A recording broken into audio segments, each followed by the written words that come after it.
Hey everyone, Mr. Sujano here, your source for gaming, tech, emulation, and open source news. Let's get started. Alright, to kick things off, we're talking about some rather frustrating news. We're talking about Sony and Bloodborne.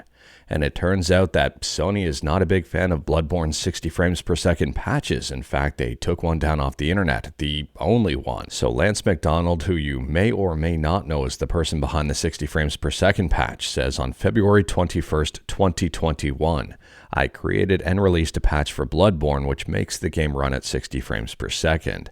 Today I received a DMCA takedown notification on behalf of Sony Interactive Entertainment asking that I remove links to the patch I posted on the internet, so I've done so. The puzzling thing for me here is that the 60 frames per second patch has been out for a long while. It's not like it was just released. And it's not just for emulation, it's not just for something like Shad PS4, it works on the PS4 and PS5. And I don't know what Sony is doing here, what their reasoning or rationale behind this was.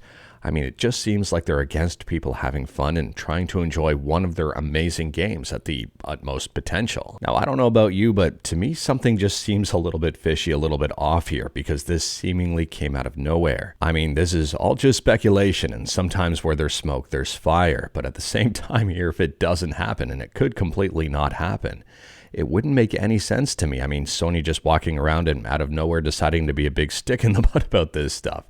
It's a super weird situation. I'm not a big fan of it at all. And I'm thinking here Sony is just trying to eliminate some sort of competition for whatever they have planned for Bloodborne. Hopingly, they have something planned for Bloodborne, because if not, why go through all of the hassle, all of the effort, and spend the money to issue a DMCA when they're not planning on doing anything whatsoever? However, I will say once something has been released on the internet, good luck taking it down in full. Yes, they can DMCA the original 60 frames per second patch, but it's been online for so long and probably available in a whole bunch of different locations that I don't think it's going to be very easy to remove every single instance of the patch. And people knowing now that it has been DMCA'd and it's no longer going to be available in the main places, I'm assuming it's going to start popping up in other places as well. I could be wrong about that, but I don't think so. And continuing to talk about Sony, next up we're talking about Marvel's Spider-Man 2, the official PC release on Steam. Now it appears that the release for this game has not gone very well at all. We had talked about the controversial PSN account requirement and then Sony backing down from requiring PSN accounts on this game, and also some other games. On top of that here, taking a look at the review score, and it's got a mixed overall review score, which is not good at all for a AAA game as big as this one. Now, taking a look at some of the reviews here just to kind of understand what some people are experiencing. And this person negatively reviews it and says, with great port comes great responsibility. Won't recommend it now with the amount of graphical issues, bugs, and crashes. And this person also doesn't recommend it. They say stop releasing games that aren't finished. Now, since it has a mixed overall review score, there are some positive reviews. Not everyone is upset with this PC port. I mean, this person here seems super excited, and they say Spooderman 2. The development team seems to be pretty actively listening to gamers with their problems and are trying to fix things. I mean, they just released a brand new hotfix. They say this hotfix addresses some of the device hang crashes that could occur while playing the game with ray tracing enabled. I'm surprised that had to be a fix in the first place and why the game was released with this big problem. And they also say the changes in this patch are based on player feedback and data from our crash reporting system. While we are aware of other crashes, we intend to get these first fixes out as soon as possible. I mean, if they're aware there's other crashes, if the game released in this state, why did they release it?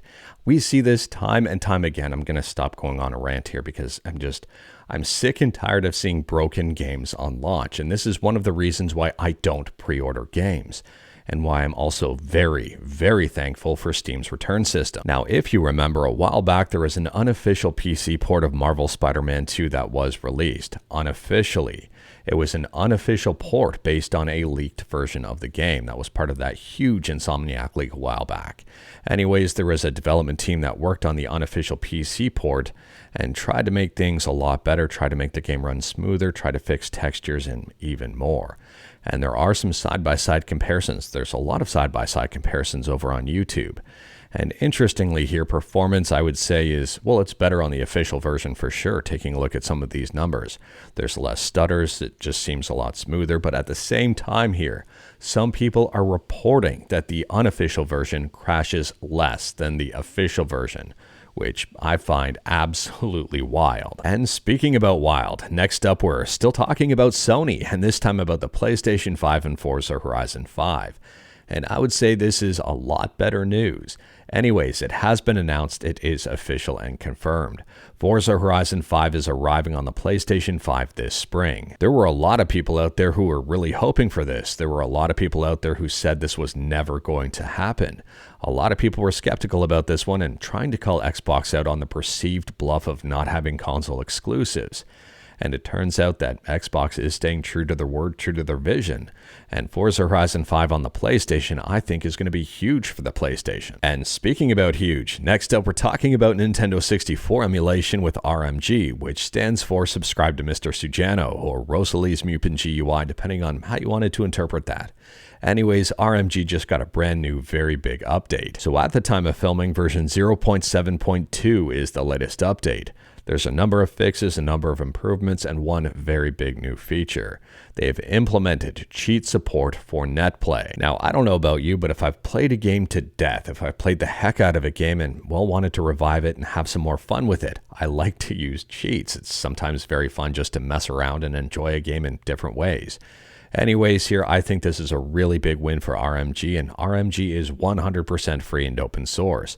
And like everything we talk about, link will be in the description below if you wanted to learn more about it. And speaking about emulation, next up, I'm still talking about emulation here, but we're switching to the Game Boy Advance and talking about LinkBoy.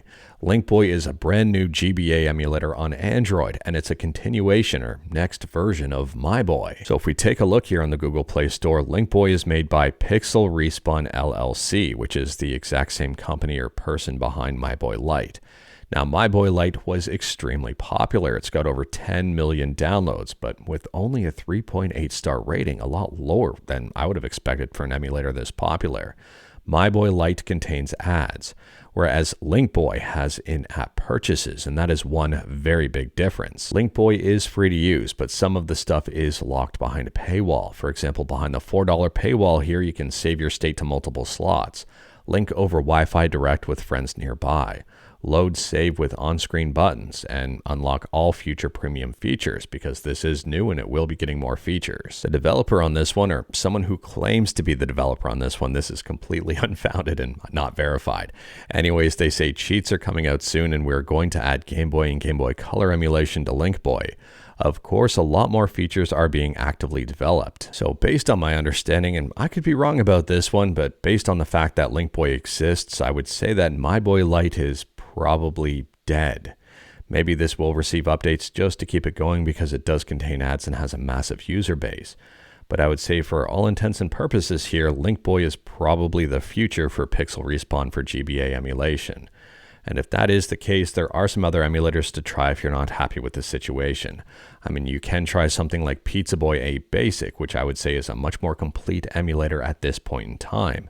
Or even Pizza Boy A Pro if you're looking at paying for something. And alternatively, you can check out something like GBA.emu. There is a fee for it on the Google Play Store. However, this emulator is free, it's open source, and you can pick it up for free on GitHub. Next up, we're talking about The Sims. Now, we have talked about these rumors in a previous video or two on how it was rumored that The Sims and The Sims 2 were being re-released on PC.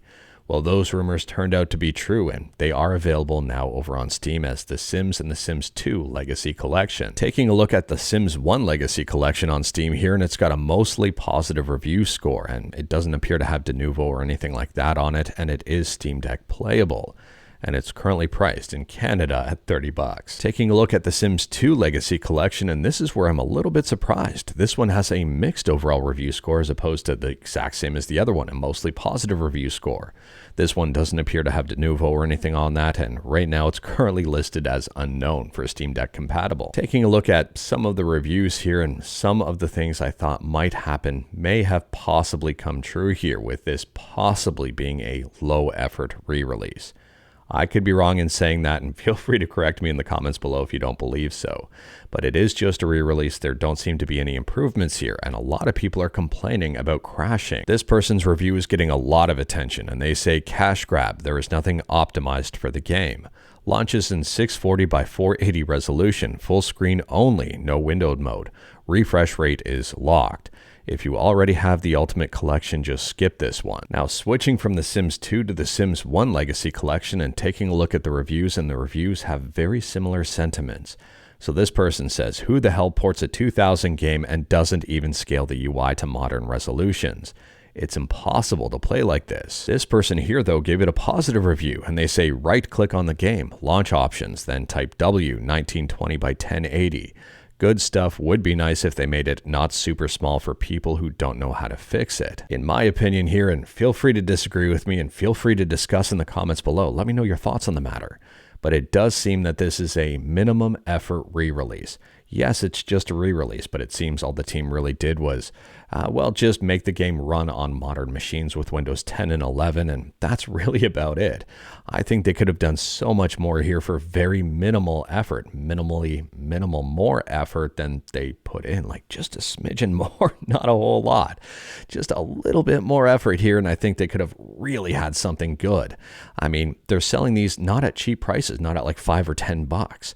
And I think with the prices that they're charging, they should have put some more effort into this. But again, this is EA we're talking about, so I don't know here. Let me know your thoughts about all of this in the comments below, but I think these minimal things should have been done to make a better experience for everyone and to make this a positive experience. And speaking about positive experiences, next up we're talking about MultiVersus. And if you're a fan of this game, you're really not going to like this news. And taking a look over on Steam here, and the game appears to have gone from mostly positive to most recently mixed. And I'm assuming based on the reviews and based on everything, it's because of the recent news about this game. So they say in an announcement here that MultiVersus is basically dying. It's coming to an end. Here's their announcement. Season 5 will serve as the final seasonal content update for MultiVersus. As January 21st, 2025, real money transactions are no longer available. Season 5 will begin on February 4th and run through May 30th.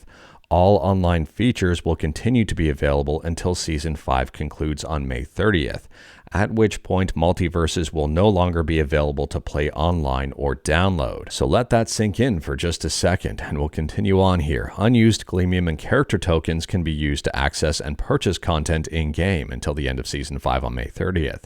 To play MultiVersus offline after May 30th, this is important. Download the latest version of the game and log in during Season 5 between February 4th and May 30th. If you don't do that, it seems you won't be able to play this game offline either. Now, MultiVersus is free to play. There's probably a lot of people who have never spent a dime on the game, but for people who have spent money, I would say they're kind of out of pocket here if the game does end, especially if they spent money recently. And this is one of the very, very big reasons why I don't normally spend money in-game when stuff like this can happen. I mean, just say goodbye to that money if you've recently spent stuff and you can really only enjoy it for a couple of months before this game is pulled offline. So let me know your thoughts about this one in the comments below if you play MultiVersus or if you've heard of MultiVersus and what you think about stuff like this, games being pulled offline. It seems there is some element of this game still playable after the online servers are shut down, but I mean, at the same time, I would say the free-to-play online element is the big drawing factor to this game. Unfortunately, it just seems that this is kind of the way of the world nowadays in terms of free-to-play games and games that I guess are no longer viable for the companies to continue supporting them. Next up, we're quickly talking about Grand Theft Auto 6, and I'm assuming we're going to talk more and more about Grand Theft Auto 6 as the year unfolds and more information is revealed and leaked. Anyways, this is just a rumor and it's tagged grain of salt, and I really agree with that tag. It is plausible though, and that's why I'm talking about it. So the latest rumor here is that GTA Online will be sold separately from GTA 6.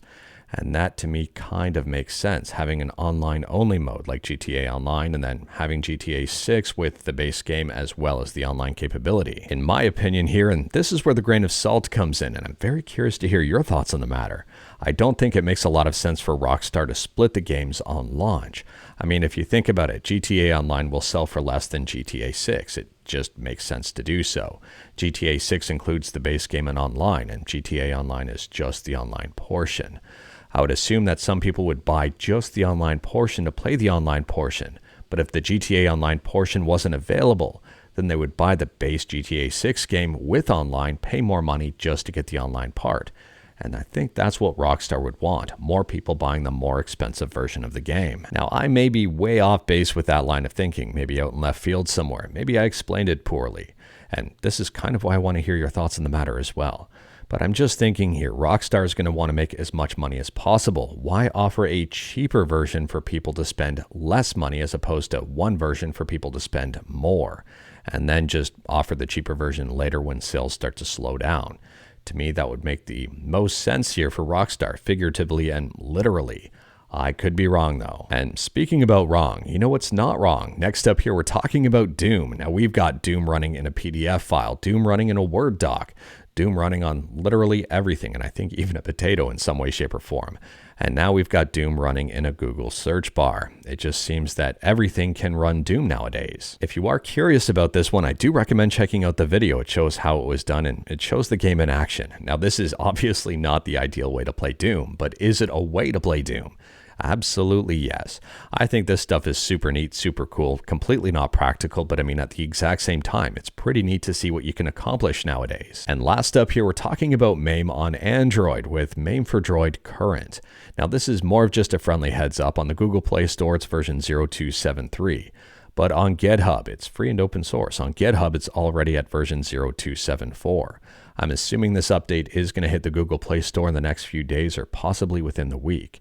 But at the same time here, if you wanted to check out these changes early, if you're excited about them, and rightfully so, you can pick them up on GitHub. Anyways, here, the latest update is a big one for performance on Android. They say here there's a huge performance improvement. So this one may be worth checking out and learning more about. But anyways, that is all I've got for you in this one. Straight to the point, all stuff and no fluff. We talked about a bunch today. Feel free to discuss anything we talked about in the comments below. If you liked this video, leave a like. If you didn't like this video, leave a like. Hit that subscribe button. Check out my other videos. Don't tempt fate. Save your state.